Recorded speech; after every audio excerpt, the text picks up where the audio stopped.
Hello student, स्वागत है आपका आपके चैनल पर। आज हम यूनिट एंड डायमेंशन के सेक्शन में आगे बात करें। देखिए, यूनिट एंड डायमेंशन में यूनिट के बारे में पढ़ लिया, फिजिकल क्वांटिटी के बारे में पढ़ लिया। अभी पिछले वीडियो में हमने पढ़ा था fundamental physical quantity. Fundamental physical quantity में क्या जाना था कि आखिर में उसका स्पेसिफिक वैल्यू कैसे लिया गया था, मतलब कि कैसे पे माना गया कि आखिर में यही 1 मीटर है, यही 1 kg है, इसी को हम 1 एम्पियर बोलेंगे। इस सब के बारे में हमने क्या किया था, पिछले वीडियो में बात किया था। अब आगे जो कि हमारा फिजिकल क्वांटिटी है, तो हमने टाइप्स ऑफ फिजिकल क्वांटिटी में देखे थे कि पहला था फंडामेंटल फिजिकल क्वांटिटी। तो फंडामेंटल फिजिकल क्वांटिटी को हमने तो डिफाइन कर लिया कि क्या होता है, ये आधारी मात्रक होते हैं, यानी कि इसी का यूज करके हम अलग अलग फिजिकल क्वांटिटी को बनाते हैं। यानी कि 7 जो कि हमारे फिजिकल क्वांटिटी है फंडामेंटल, वो हमारे फंडामेंटल मतलब कि बहुत ही बेसिक है। उसी के मदद से हम सारे फिजिकल क्वांटिटी का हम यूनिट्स बनाते हैं। अब सेकेंड हमारा था क्या, डिराइव्ड यूनिट। डिराइव्ड यूनिट क्या होता था कि डिराइव्ड यूनिट को हम फंडामेंटल फिजिकल क्वांटिटी या सप्लीमेंट्री यूनिट की मदद से बनाते थे। यानी कि डिराइव्ड यूनिट कोई भी जो कि ये इसका फिक्स नहीं है, ये किसी की मदद से बन सकता है। यानी कि ये इंडिपेंडेंट नहीं होता, ये डिपेंडेंट होता है। ये फंडामेंटल फिजिकल क्वांटिटी पर या फिर सप्लीमेंट्री पर क्या होता है, डिपेंड करता है। तो आज हम बात करेंगे कि आखिर में सप्लीमेंट्री क्या होता है। तो हम फंडामेंटल के बारे में जान लिया, ये फिक्स होते हैं, ये 7 नंबर्स ही हैं, यानी कि ये एक प्रकार के बेसिस हैं। फिर ड्राइव के बारे में जान लिया कि ड्राइव आखिर में क्या होते हैं। ड्राइव को हम फंडामेंटल से और सप्लीमेंट्री से बनाते हैं। अब हम बात करेंगे सप्लीमेंट्री, आखिर में सप्लीमेंट्री फिजिकल क्वांटिटी जो कि है वह क्या होता है। तो सप्लीमेंट्री के बारे में हम बात करते हैं। तो सप्लीमेंट्री के बारे में हमने बात किया था कि वह बेसिकली किसके लिए उपयोग होता है, कौन के लिए उपयुक्त होता है। यानी कि सप्लीमेंट्री जो कि हमारा है वह बेसिकली किसके लिए उपयुक्त होता है, कौन के लिए उपयुक्त होता है। तो सप्लीमेंट्री यूनिट की बात करते हैं। सप्लीमेंट्री यूनिट,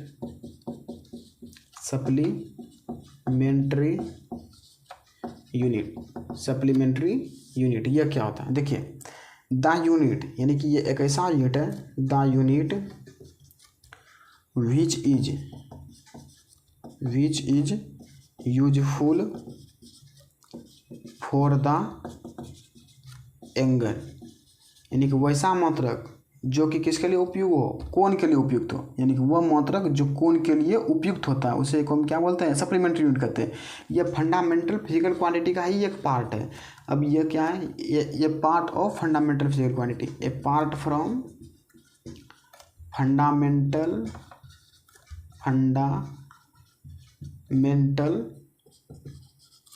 फिजिकल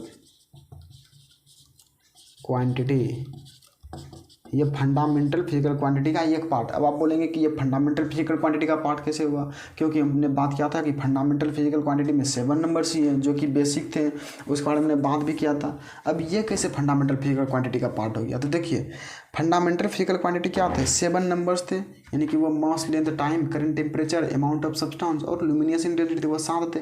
लेकिन यह जो कि यह कोण के लिए तो बेसिक है, यानी कि एंगल के लिए हम इसका उपयोग करते हैं।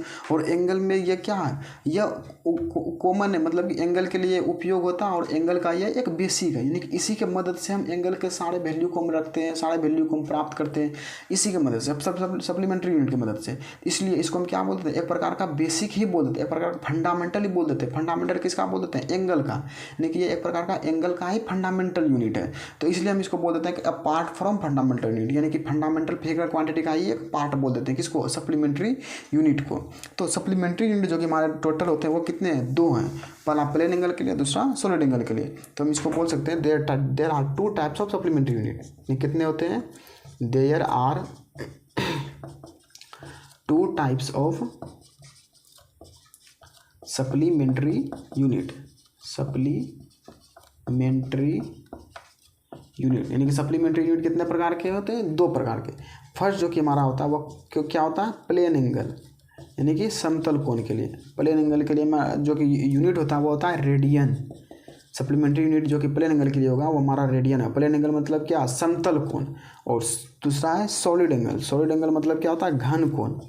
सॉलिड एंगल, घन कोण, इसका जो कि यूनिट होता है वो होता है स्टेरेडियन। यानी कि सप्लीमेंट्री यूनिट क्या है, ये एक प्रकार का यूनिट है जो कि किसके लिए उपयोग होता है, कोण के लिए। यानी कि वह मात्रक जो कोण के लिए उपयोगी हो उसे हम क्या बोलते हैं, सप्लीमेंट्री यूनिट। ये फंडामेंटल फिजिकल क्वांटिटी का ही एक पार्ट है। और ये 2 प्रकार के होते हैं। पहला प्लेन एंगल जिसका यूनिट क्या होता है, रेडियन। दूसरा होता है सॉलिड एंगल। सॉलिड एंगल का जो इसका यूनिट क्या होता है, स्टेरेडियन। अब हम बारी बारी से देखेंगे आखिर प्लेन एंगल क्या होता है और सॉलिड एंगल क्या होता है।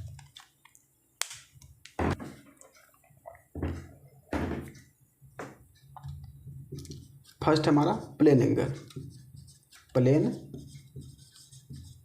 एंगल, समतल कोण। देखिए समतल कोण क्या होता है, दो डायरेक्शन में जो कि कोण बनता है, the angle in two direction is called plane angle. यानी कि क्या होगा प्लेन एंगल, द एंगल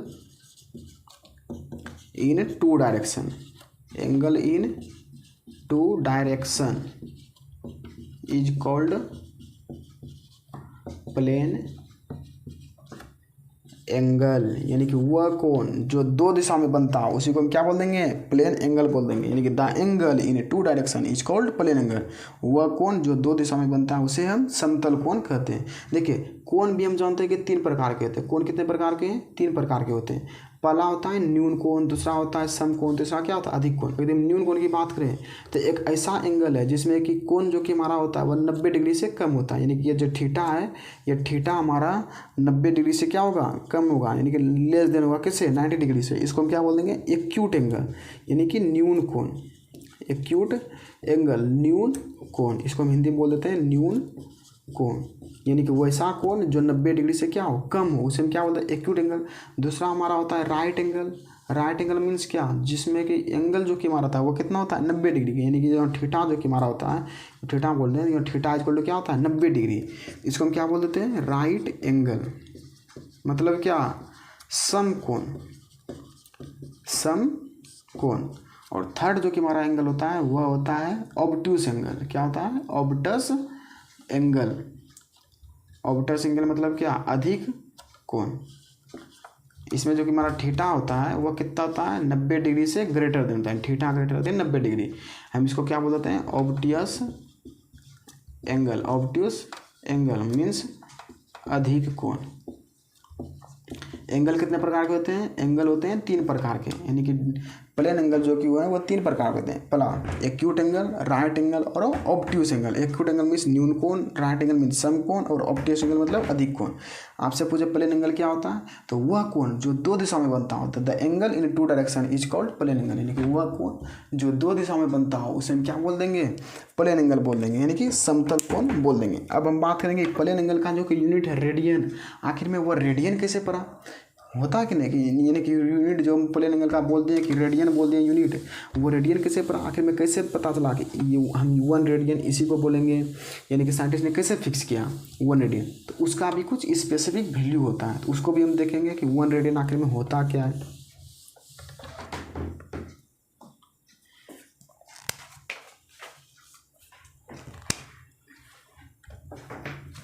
तो हमारा जो कि है 1 रेडियन, यानी कि 1 रेडियन ये क्या होता है, इसके बारे में बात कर लेते हैं। देखिए 1 रेडियन क्या होता है, the angle at the centre of a circle for which the radius is equal to the length of arc, then it is called 1 radian. इसको क्या बोल देते हैं, 1 रेडियन बोल देते हैं। यानी कि क्या होगा, वह एंगल जो किसी वृत्त के केंद्र पर बना हुआ, यानी कि किसी वृत्त के केंद्र पर बना हुआ वह कोण जिसमें चाप की लंबाई, यानी कि लेंथ ऑफ आर्क, जिसमें चाप की लंबाई त्रिज्या के बराबर हो, उसे हम क्या बोल देंगे, 1 रेडियन कहा जाता है। यानी कि वह किसी वृत्त के केंद्र पर बना हुआ वह कोण जिसमें चाप की लंबाई त्रिज्या के बराबर हो, उसे हम 1 रेडियन बोलते हैं। यानी कि एक वृत्त है, किसी वृत्त के केंद्र पर, यानी कि यहाँ पर यह वृत्त जैसे कि हम बना देते हैं, यह वृत्त किसी वृत्त के केंद्र पर बना हुआ वह कोण, यानी कि यहाँ पर जो कि एंगल बन रहा है, देखिए यह रेडियस है तो रेडियस बराबर होंगे, रेडियस आपस में क्या होते हैं, बराबर होते हैं। यह भी रेडियस है, यह भी रेडियस है, तो रेडियस आपस में बराबर होंगे। और यह जो कि हमारा होता है यह लेंथ होता है, यानी कि point A to point B अगर हम बात करें तो यह हमारा लेंथ ऑफ आर्क होता है, यानी कि चाप की लंबाई होती है। इसको हिंदी में बोल देते हैं चाप की लंबाई, ये एक प्रकार का क्या है, चाप है, और चाप की लंबाई यानी कि अल है हमारा। और यहाँ अल जो कि है वह अलग चीज़ है, यानी कि अल जो कि वह रेडियस के बराबर नहीं है।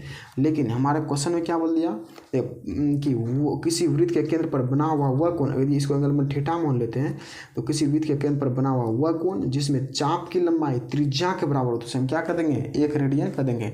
प्लेन एंगल, प्लेन एंगल हमारा क्या होता है, प्लेन एंगल का एक फार्मूला होता है, plane angle is equal to होता है, वो होता है आर्क लेंथ अपॉन में रेडियस, ये होता है प्लेन एंगल का फार्मूला। इसको हम शॉर्ट में लिखें, इसको में से लिख सकते हैं theta is equal to, arc length को हम अल लिखते हैं और रेडियस को आर लिखते हैं, यानी कि थीटा इज इक्वल टू अल बटे में आर, ये एक फार्मूला होता है प्लेन एंगल का। तो लेकिन मैं क्वेश्चन में क्या बोल दिया, क्वेश्चन में बोल दिया कि एक ऐसा कोण यानी कि किसी वृत्त के केंद्र पर बना हुआ वह कोण जिसमें चाप की लंबाई यानी कि अल जो कि है वो किसके बराबर हो, त्रिज्या के बराबर, यानी कि चाप की लंबाई त्रिज्या के बराबर हो, तो उसे हम क्या बोल देंगे, 1 रेडियन। तो यहाँ पर थीटा इक्वल टू हम निकालें तो थीटा अल अपॉन में आर था, लेकिन हमें अभी जस्ट बताए थे अल किसके बराबर है, आर के बराबर, तो इसको हम आर बटे में आर रख सकते हैं कि नहीं। तो थीटा इक्वल टू हमारा क्या निकल रहा है, कट के 1 निकल रहा है, तो यही हमारा 1 रेडियन है, यानी कि किसी वृत्त के केंद्र पर बना हुआ वह कोण जिसमें चाप की लंबाई किसके बराबर हो, त्रिज्या के बराबर हो, तो उसे हम क्या बोल देंगे, 1 रेडियन बोल देंगे। और जो कि हमारा फॉर्मूला होता है प्लेन एंगल का वो क्या आता है, आर्क लेंथ अपॉन में रेडियस, यानी कि थीटा इज इक्वल टू क्या होता है, अल अपॉन में आर होता है।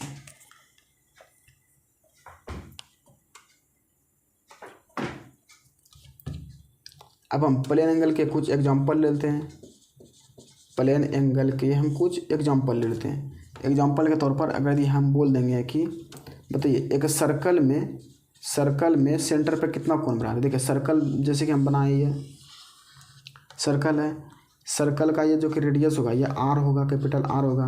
बोला कि एक सर्कल में हम कितना डिग्री का कोण बनाएंगे, यानी कि यहाँ से स्टार्ट किया और यहाँ पहुँच गए तो कितना डिग्री का कोण बनाएंगे। तो एंगल एट सेंटर अगर हम निकालें, एंगल एट सेंटर केंद्र पर जो कि कोण निकालें, तो हम जस्ट पढ़े थे थीटा इक्वल टू क्या होता था, आर्क लेंथ अपॉन में रेडियस, ये एंड सेंटर पे एंगल था।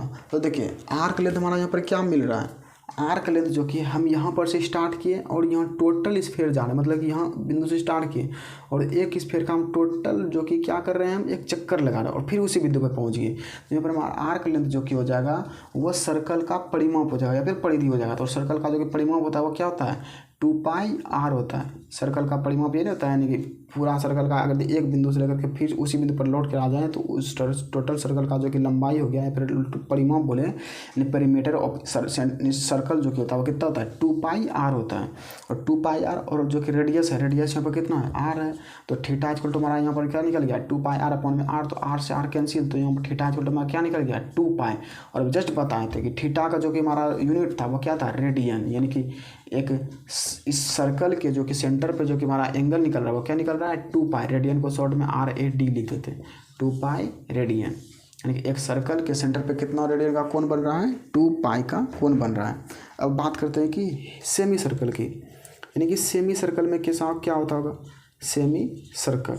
तो देखिए सेमी सर्कल जो कि होगा सर्कल का आधा होगा, ये सर्कल है, सर्कल का आधा होगा सेमी सर्कल, यानी कि यहाँ पर से इसका मान लीजिए कि यहाँ पर से लेकर के यहाँ तक इसका क्या है, रेडियस। टोटल तो डायमीटर होता है ना, यहाँ से लेकर के यहाँ तक डायमीटर होगा, लेकिन यहाँ से एक केंद्र से लेकर के उस बिंदु तक, एक बिंदु तक क्या होगा, रेडियस होगा। अब इसमें जो कि एंगल बन रहा है हमें क्या बोला, सेमी सर्कल। सेमी सर्कल में एक बिंदु से स्टार्ट किया, इस बिंदु तक पहुँचे, यानी कि ये जो हमारा थीटा पूछ रहा है, तो यहाँ पर जो कि एंगल एट सेंटर होगा, यानी कि थीटा इक्वल टू हो जाएगा आर्क लेंथ अपॉन में रेडियस होगा। और यहाँ पर जो कि हमारा आर्क लेंथ बन रहा है वो देखिए एक सर्कल का आधा बन रहा है, और सर्कल का जो कि पूरा लेंथ था वो कितना था, 2πr, और 2πr का यहाँ पर क्या बन रहा है, आधा बन रहा है, यानी कि 2πr का आधा बन रहा है। ये आधा सर्कल ही है ना, तो आधा सर्कल है तो आधा भाग दे देंगे, तो 2πr बटे में 2 हो गया। और बटे में रेडियस जो कि था, रेडियस हमारा कितना दिया हुआ है, r दिया हुआ है। अब इसको अच्छा सॉल्व करेंगे तो देखिए 2πr अपॉन में 2 नीचे में आ जाएगा और r भी क्या, r भी यहीं रहेगा, तो r यहाँ पर ही रहेगा, क्योंकि 2 नीचे आएगा तो 2πr अपॉन में 2r हो जाएगा, r से r कैंसिल, 2 से 2 कैंसिल। तो हमारा सेमी सर्कल पर जो कि एंगल बन रहा है वो कितना बन रहा है, पाई रेडियन का एंगल बन रहा है। जो कोई पूछे कि सेमी सर्कल यानी कि अर्धवृत्त पर, यह क्या है वृत्त, यह क्या है अर्धवृत्त, अर्धवृत्त पर जो कि हमारा एंगल बन रहा है वो कितना बन रहा है, पाई रेडियन बन रहा है। अगर आप पूछे कोई क्वार्टर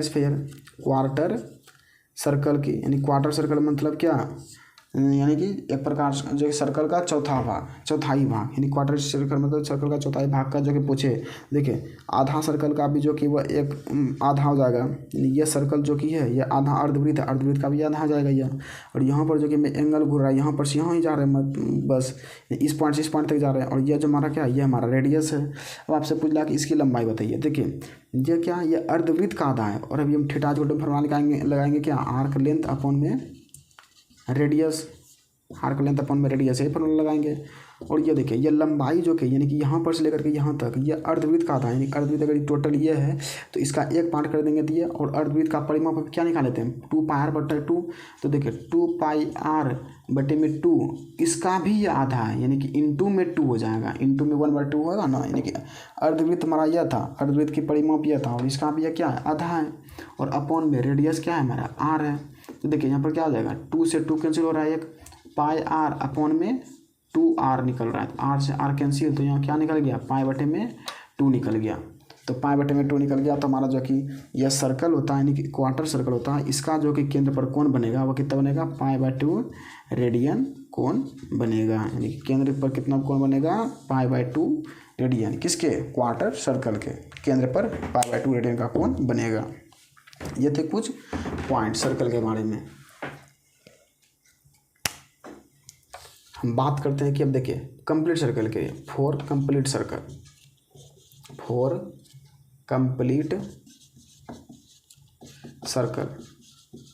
अगर यदि हम कंप्लीट सर्कल की बात करें, यानी कि एक सर्कल की बात करें कंप्लीट सर्कल की, यहाँ पर देखिए यहाँ पर रेडियस इसका r है और इसके केंद्र पर जो कि कोण बन रहा है वो कितना बन रहा है, कोण 360 डिग्री का कोण बनता है। हम ये जानते हैं, हम 9th या 10th में पढ़े थे कि किसी वृत्त के केंद्र पर जो कि कोण बनता है वो 360 डिग्री का बनता है।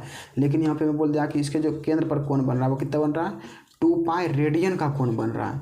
तो इसका मतलब क्या हुआ, जो कि केंद्र पर जो कि हमारा कोण बनता था हम जानते थे 360 डिग्री, यानी कि हम थीटा हम जानते थे कि 360 डिग्री, और ये किसके बराबर हो गया 2π रेडियन के बराबर हो गया। अब इसको सॉल्व करेंगे तो ये कैंसिल हो जाएगा, तो हमें दे देगा 180 degree equal to pi radian.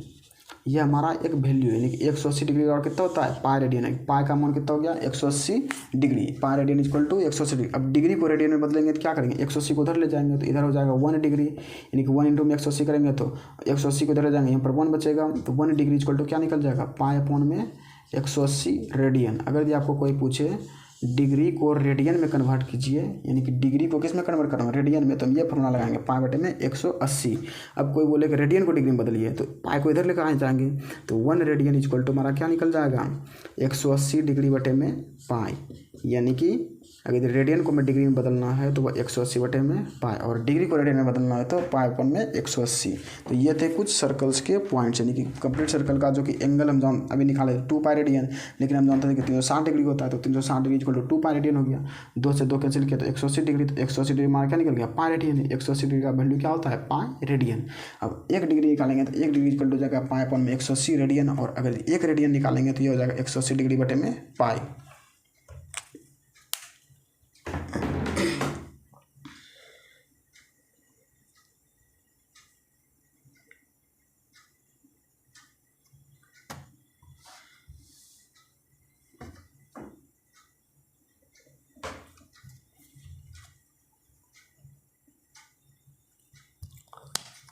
अगर यदि आपको कोई बोले कि चलिए कन्वर्ट कीजिए, कन्वर्ट डिग्री टू रेडियन, यानी कि कन्वर्ट करना आपको डिग्री टू रेडियन, यानी कि डिग्री को आपको रेडियन में कन्वर्ट करना, तो आप कैसे कन्वर्ट करेंगे। देखिए 30 डिग्री दिया आपको, कह रहा है कि 30 डिग्री को कैसे बदलेंगे रेडियन में। अभी हम जस्ट बताए थे 30 डिग्री का 30 डिग्री रहेगा, और जब भी हम डिग्री को रेडियन में बदलेंगे तो हम किससे गुना कर देंगे पाई अपॉन में 180 से, फिर यह क्या हो जाएगा रेडियन हो जाएगा, तो 3 अपॉन में 3 4 18, तो हमारा क्या निकल गया पाई अपॉन में 6 रेडियन। अगर यदि कोई बोले कि चलिए 45 डिग्री को आप रेडियन में कन्वर्ट कीजिए, 45 डिग्री इक्वल टू क्या हो जाएगा 45 डिग्री इंटू में पाई अपॉन में 180 रेडियन। क्यों, क्योंकि अभी हम जस्ट बताया कि जब भी डिग्री को रेडियन में कन्वर्ट करते हैं तो हम किससे भाग देते हैं पाई अपॉन में 180 से गुना कर देते हैं। तो डिग्री को जब भी रेडियन में कन्वर्ट करेंगे तो पाई बटे में 180, जब पाई बटे में 180 किए तो हमें क्या मिल जाएगा, यहाँ पर 45 से कटाएंगे, देखिए 9 × 5 = 45, 9 × 2 = 18, 0 5 चौके 20, यानी कि हमारा क्या निकल गया पाई अपॉन में 4 यह रेडियन निकल गया। अब बोले कि रेडियन को डिग्री में बदलिए, तो जब रेडियन को डिग्री में बदलने बोलेगा तो हम 180 डिग्री बटे में क्या कर देंगे, पाई कर देंगे। समझ कि नहीं। जब भी रेडियन को डिग्री में बदले, जैसे कि कह देगा क्या, पूछ लिए 2 पाई रेडियन बताइए, 2 पाई रेडियन को आप डिग्री में कन्वर्ट कीजिए। तो जब इसको डिग्री में कन्वर्ट करेंगे तो 2 पाई इंटू में, और रेडियन को डिग्री में कन्वर्ट करने के लिए क्या करते हैं, हम 180 डिग्री बटे में पाई कर देते हैं। तो देखिए पाई से पाई कैंसिल, तो 2 गुना में 18 कितना निकल गया हमारा, 360 डिग्री। अगर यदि हमको कोई बोल दे कि चलिए पाई बटे में 2 रेडियन है, इसको डिग्री में कन्वर्ट कीजिए, तो जब डिग्री में कन्वर्ट करेंगे तो पाई अपॉन में 2, अब इससे हम क्या गुना कर देंगे, 180 डिग्री बटे में पाई, क्योंकि जब भी हम रेडियन को डिग्री में कन्वर्ट करेंगे तो हम 180 बटे में पाई, तो पाई से पाई कैंसिल, 2 से 90 बार में, तो हमें क्या मिल जाएगा, हमें 90 डिग्री निकल जाएगा। तो जब भी हमको बोलेंगे डिग्री से रेडियन में कन्वर्ट करने के लिए तो पाई अपॉन में 180, और जब भी रेडियन से डिग्री में तो 180 डिग्री बटे में पाई कर देंगे। तो यह था कुछ प्लेन एंगल के बारे में। अब आप आगे देखते हैं किसके, सॉलिड एंगल के बारे में।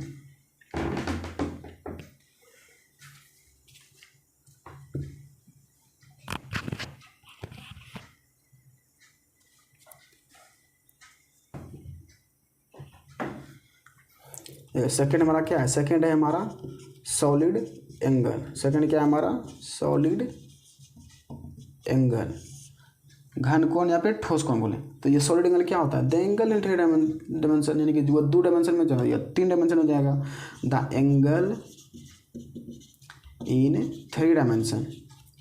प्लेन एंगल क्या होता है 2 डायमेंशन में, अभी सॉलिड एंगल क्या हो जाएगा 3 डायमेंशन में। The angle in 3 dimension is called solid angle, यानी कि 3 डायमेंशन में जो कि हमारा एंगल बनेगा उसे हम क्या बोल देंगे, सॉलिड एंगल। इसको हिंदी में बोले तो 3 दिशाओं में बने हुए कोण को, डायमेंशंस 3 दिशाओं में बने हुए कोण को हम क्या कर देते हैं, घन कोण या फिर ठोस कोण कर देते हैं। एग्जांपल के तौर पर अगर हम स्फीयर की बात करें, स्फीयर में जो कि 3 डायमेंशन में बन रहा है, स्फीयर तो बनाना मुश्किल है, सिंपल से हम कोण बना देते हैं। देखिए यह कोण बना लिए, यह कोण का क्या हो रहा है, सरफेस हो रहा है, सरफेस एरिया हो रहा है, यानी कोण का ऊपर का जो कि एरिया है शंकु, और यहाँ पर जो कि है वो एंगल बन रहा है, एंगल यहाँ पर बन रहा है, और यह क्या इसका, यह इसका रेडियस है, क्या है इसका, यह रेडियस है। ये हमारा क्या है, यह सॉलिड एंगल, इसको 3D एंगल बोले या फिर सॉलिड एंगल बोले, यह क्या हमारा सॉलिड एंगल, ये 3 दिशा में बन रहा है। देखिए इधर ऊंचाई भी कुछ होगा, इधर रेडियस है, प्लस में एक वॉल्यूम में बन रहा है ना, तो 3 डायरेक्शन में। और ये हमारा क्या है, यह हमारा एरिया ऑफ सरफेस है, यह क्या है हमारा, ये हमारा एरिया ऑफ सरफेस है, ये हमारा क्या है, ये हमारा एरिया ऑफ सरफेस है। इसको हम सॉलिड एंगल कहते हैं। और सॉलिड एंगल का जो कि रिप्रेजेंटेशन होता है, इसको रिप्रेजेंट करते हैं, इसको यानी कि इट इज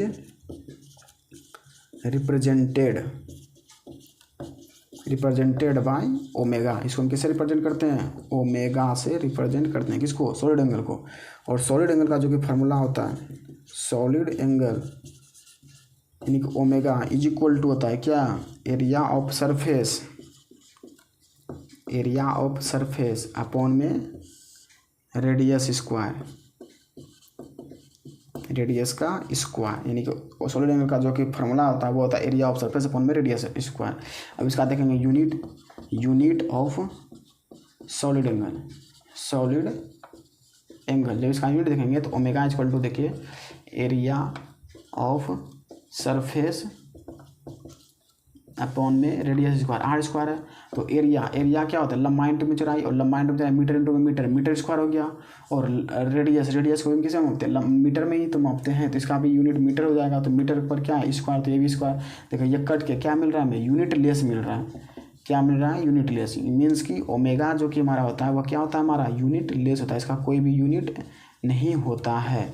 उसी प्रकार से हम प्लेन एंगल में भी देखें तो प्लेन एंगल में थीटा इक्वल टू अल बटे आर था ना, तो अल को भी हम किस में मापते थे, मीटर में, और रेडियस को भी किस में मापें, मीटर में। अल मतलब क्या, चाप की लंबाई ही तो है, लंबाई को मीटर में मापेंगे। रेडियस भी एक प्रकार का लंबाई ही तो है, एक पॉइंट से दूसरे पॉइंट तक जाना, तो ये लंबाई ही तो है, तो रेडियस को हम किस में मापेंगे, मीटर में, तो मीटर हो जाएगा। तो देखिए मीटर से मीटर कैंसिल, तो ये हमें क्या दे रहा है, यूनिट लेस दे रहा है, मतलब कि प्लेन एंगल भी यूनिट लेस होता है और सॉलिड एंगल भी यूनिट लेस होता है। तो ये था सॉलिड एंगल। सॉलिड एंगल क्या है, जो कि 3 डायमेंशन में बने, उसको हम क्या बोलते हैं, सॉलिड एंगल बोल देते हैं। अब देखते हैं कि आखिर में सॉलिड एंगल का जो कि ये होता है, यूनिट होता है स्टेरेडियन, वो एक स्टेरेडियन होता क्या है।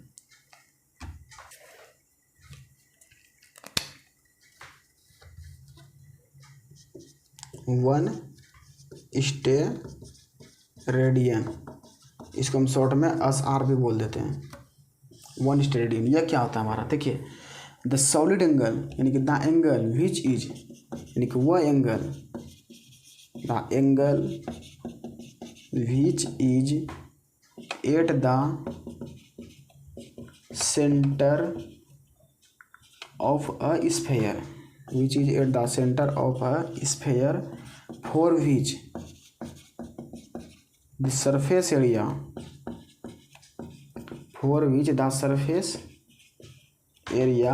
is equal to square of radius, is equal to square of radius. It is called 1 steradian, यानी कि वह कोण जो किसी गोला के केंद्र पर बना हुआ, यहाँ स्फेयर है, सर्कल नहीं, सर्कल मीन्स वृत्त, स्फेयर मीन्स गोला, वह कोण जो किसी गोला के केंद्र पर बना हुआ हो जिसके लिए सरफेस एरिया रेडियस के बराबर, उसे हम क्या बोल देंगे, 1 स्टेरेडियन बोल देंगे। जिसके लिए सरफेस एरिया किसके बराबर हो, रेडियस के बराबर हो, तो उसे हम 1 स्टेरेडियन बोल देंगे। यानी कि यहाँ पर जो कि किसी वृत्त के गोला के केंद्र पर, ये गोला है, इसको हम 3D मॉडल देते थे, जैसे ये क्या है, ये एक गोला है, यहाँ पर इसका रेडियस होगा कुछ, इसके कुछ इधर डायमेंशन होंगे, कुछ इधर होगा, और यह क्या है, इसका रेडियस है, और यह जो कि कोण बना दिया 3 डायरेक्शन में बोल रहा है कोण, तो इसीलिए इसको हम 3D एंगल बोल देते हैं। ऐसे लग नहीं रहा, लेकिन ये 3D में है, यह क्या है, रेडियस हो जाएगा, यहाँ पर से लेकर के यहाँ तक क्या दूरी क्या है, रेडियस है, R है। ये हमारा क्या है, ये हमारा है स्फीयर, तो वही बोला यहाँ पर ds जो कि हमारा होगा, ds को हम बोल देते हैं सरफेस एरिया, यानी कि पृष्ठ क्षेत्रफल, सरफेस एरिया पृष्ठ क्षेत्रफल। और सॉलिड एंगल का भी जस्ट फॉर्मूला बताए थे, सॉलिड एंगल इक्वल टू क्या होता था, सॉलिड एंगल इक्वल टू होता है एरिया ऑफ सरफेस, या फिर सरफेस एरिया बोले, solid angle equal to surface area upon में रेडियस का स्क्वायर। तो यहाँ पर देखिए सरफेस एरिया को क्या बोलते हैं, ds अपॉन में R²। अभी हम जस्ट बताएं कि वह कोण जो किसी वृत्त के केंद्र पर, इस गोला के केंद्र पर बना हुआ जिसके लिए सरफेस एरिया यानी कि ds जो कि है वह किसके बराबर हो, रेडियस के बराबर हो, यानी कि R के बराबर हो, जिसके लिए जो कि है सरफेस एरिया किसके बराबर हो, रेडियस के बराबर हो, उसे हम क्या बोल देंगे, 1 स्टेरेडियन। जब ds R के बराबर हो जाएगा तो यहाँ पर देखिए सॉलिड एंगल यानी कि जो कि हमारा ओमेगा है, तो ओमेगा इक्वल टू हमारा क्या निकल जाएगा, ds अपॉन में R²। तो यहाँ पर है R², हम ds के जगह पर R हम क्या लिख सकते हैं, ds के जगह पर हम R लिख सकते हैं कि नहीं, या फिर R² के जगह पर एरिया ऑफ सरफेस के बराबर है, यानी इसके स्क्वायर के बराबर होगा, तो ds के जगह पर हम R² लिख सकते हैं, यहाँ पर R² लिख देंगे, R² कैंसिल, तो ओमेगा इक्वल टू हमारा क्या निकल रहा है, 1, यानी कि यह 1 स्टेरेडियन हमें मिल जाएगा। यहाँ पर ओमेगा में क्या मिल जाएगा, 1 स्टेरेडियन, यानी कि क्या बोलें कि वह कोण जो किसी गोला के केंद्र पर बना हुआ हो जिसके लिए पृष्ठ क्षेत्रफल त्रिज्या के वर्ग के बराबर हो, पृष्ठ क्षेत्रफल किसके बराबर हो, त्रिज्या के वर्ग के बराबर, उसे हम क्या बोल देंगे, 1 स्टेरेडियन। ये हमारा था 1 स्टेरेडियन। तो यह थे कुछ सप्लीमेंट्री यूनिट्स के बारे में कि सप्लीमेंट्री यूनिट्स क्या होते हैं और उसके यूनिट्स के बारे में, आखिर में 1 स्टेरेडियन क्या है, 1 रेडियन क्या है, ये थे। अब हम मिलते हैं किसी फिर नेक्स्ट वीडियो में नए टॉपिक के साथ।